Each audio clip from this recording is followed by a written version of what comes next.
Hello friends, ഞാൻ ഇന്ന് വടക്കേ മലബാറിലെ സുബ്രഹ്മണ്യ സ്വാമി ക്ഷേത്രത്തിൽ പോവുകയാണ്. അത് കണ്ണൂർ കൂത്തുറമ്പ് റോഡിൽ പരളശ്ശേരി എന്ന സ്ഥലത്താണ് ഈ അമ്പലം. ഈ അമ്പലത്തിൻ്റെ പ്രത്യേകത എന്ന് വെച്ചാൽ പടിഞ്ഞാറോട്ടാണ് ഇവിടെ സുബ്രഹ്മണ്യ സ്വാമിയുടെ ദർശനം. പിന്നെ ഞാൻ ഇവിടുത്തെ പ്രത്യേകത വെച്ചാൽ ക്ഷേത്രക്കുളമുണ്ട്. ഈ ക്ഷേത്രക്കുളത്തിൽ ഫസ്റ്റ് ദർശനത്തിന് പോകുന്നതിന് മുന്നേ ഈ ക്ഷേത്രക്കുളത്ത് പോയി കാലൊക്കെ കഴുകി എന്നിട്ട് വേണം ഈ അമ്പലത്തിലേക്ക് ഉള്ളിലേക്ക് പ്രവേശനം. പിന്നെന്താണെന്ന് വെച്ചാൽ ഇതിന് തുല്യ പ്രാധാന്യത്തോടെയുള്ള ഒരു ഇതാണ് നാഗപ്രതിഷ്ഠ. ഗണപതി, ശാസ്താവ്, ഭദ്രകാളി എന്നീ പ്രതിഷ്ഠകളും ഉണ്ട് ഇവിടെ. ഇത് ധനുമാസത്തിലെ 5-ാം തീയതി മുതൽ 12-ാം തീയതി വരെയാണ് ഇവിടുത്തെ ഉത്സവം. ഞാൻ ഇപ്പോൾ ഇവിടെ എന്താണെന്ന് വെച്ചാൽ ക്ഷേത്രകുളത്തിൽ പോയി കാല് കഴുകി എന്നിട്ടാണ് ഞാൻ അമ്പലത്തിലേക്ക് പോകുന്നത്. എല്ലാം ഇവിടെ ഇങ്ങനെ കാണാൻ നല്ല രസമുള്ള ഇതാണ്. ചെറിയൊക്കെ കാണാൻ നല്ലൊരു രസമാണ്. അവിടെ നമുക്ക് തിരിച്ചു പോകാൻ തോന്നൂല. ചെറിയമ്മ തന്നെ നിൽക്കാൻ ചെറിയ ചെറിയ മത്സ്യങ്ങളും നല്ലൊരു ഇതായിട്ടുള്ള ഇതാണ്. അങ്ങനെ ഞാനിങ്ങനെ അമ്പലത്തിലേക്ക് കിടക്കാൻ പോവുകയാണ്. ഇവിടെ എന്താന്ന് വെച്ചാല് ഫോട്ടോസ് എടുക്കാൻ പാടില്ല അകത്ത്. അതുകൊണ്ട് ഒന്നും എനിക്ക് അകത്തേത് കാണിച്ചു തരാൻ വിഷമമാണ്. പുറത്തുനിന്ന് മാത്രം ഇങ്ങനെ നമുക്ക് വീഡിയോസ് എടുക്കാം. അകത്ത് പ്രവേശനമില്ല. പിന്നെ എന്താന്ന് വെച്ചാല് നാഗത്തിന് ഇവിടുത്തെ വേറെ ഒരു ഇതെന്താന്ന് വെച്ചാൽ നാഗത്തിന് മുട്ട കൊടുക്കൽ ഒരു നല്ലൊരു പ്രാധാന്യമാണ് ഇവിടെയുള്ളത്. മുട്ട കൊടുത്ത് പ്രാർത്ഥിക്കുക, മുട്ട വെച്ച് പ്രാർത്ഥിക്കുക. അതൊരു ഭയങ്കരമായിട്ടുള്ള ഒരു ഇതാണ്.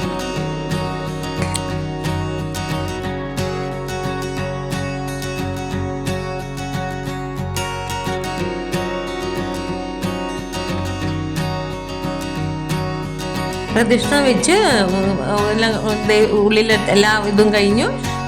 അതിനുശേഷം അതിൻ്റെ സൈഡിലായിട്ട് തന്നെ ഈ അമ്പലത്തിൻ്റെ സൈഡിലായിട്ട് തന്നെ ഒരു അയ്യപ്പ ക്ഷേത്രമുണ്ട്. അത് ഈ സുബ്രഹ്മണ്യ സ്വാമി ക്ഷേത്രത്തിൻ്റെ അകത്തേക്ക് കൂടി ഈ ക്ഷേത്രത്തിലേക്ക് പോകാം. അവിടെ ഞാനിങ്ങനെ അവിടെ പോയിക്കൊണ്ടിരിക്കുകയാണ്. അവിടുത്തെ ഒരു ഭയങ്കര ആൽമരമുണ്ട്. അത് എനിക്ക് ഭയങ്കര ഇഷ്ടമാണ്. ഞാൻ എപ്പം പോയി കഴിഞ്ഞാൽ അവിടെ ഇങ്ങനെ പ്രാർത്ഥിക്കും. അവിടുന്ന് പ്രാർത്ഥിച്ചാൽ ഭയങ്കര ഒരു പോസിറ്റീവ് എനർജി കിട്ടും നമുക്ക്. അങ്ങനെ ഞാൻ അവിടുന്ന് ആൽമരെല്ലാം പ്രാർത്ഥിച്ചു. എന്നിട്ട് അമ്പലത്തിലേക്ക് അകത്തേക്ക് കിടക്കുക. അവിടെയും അകത്തവിടെയും വീഡിയോ ചെയ്യാൻ പാടില്ല. അങ്ങനെ അവിടെ പ്രാർത്ഥിച്ചു. പുറത്തുനിന്ന് പൂജാരിൻ്റെ അടുത്തുനിന്ന് പ്രസാദമൊക്കെ വാങ്ങി അങ്ങനെ എന്നിട്ട്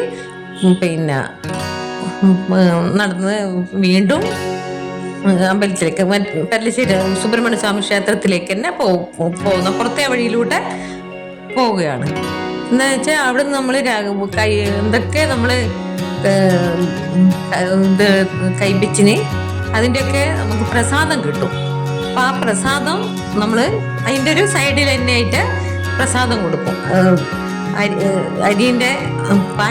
അരിൻ്റെ പായസമാണ് അവിടുത്തെ പ്രാധാന്യം. നല്ലൊരു ടേസ്റ്റ് ആയിരിക്കും. നമ്മൾ കുട്ടിനാളിലെ നമ്മളവിടെ കണ്ണൂരായതുകൊണ്ട് അവിടുത്തെ പ്രസാദം നമുക്ക് എത്ര കഴിച്ചാലും മതി വരില്ല. അവിടെ ഇരുന്നിട്ടും കഴിക്കാം. അവിടെ തന്നെ ഒരു സ്ഥലമുണ്ട്. അവിടെ തന്നെ ഇരുന്നിട്ട് പ്രസാദം കഴിക്കുന്ന സ്ഥലമുണ്ട്.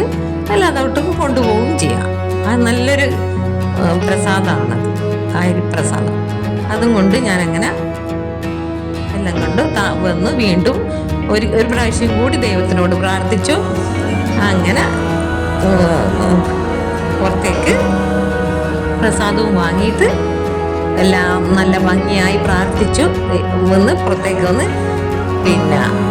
പിന്നെന്താന്ന് വെച്ചാൽ ഏതൊരു ക്ഷേത്രത്തിൽ പോയി കഴിഞ്ഞാലും നമ്മൾ ഒരു മിനിറ്റാങ്കിലും കുറഞ്ഞത് ഞാൻ ഒരു മിനിറ്റാങ്കിലും നമ്മൾ അവിടെ ഇരിക്കണം. ഏത് ക്ഷേത്രത്തിൽ പോയാലും ഞാൻ അങ്ങനെ ഇരിക്കാറുണ്ട്. അവിടെ ഒന്ന് നമ്മൾ ഇരുന്ന്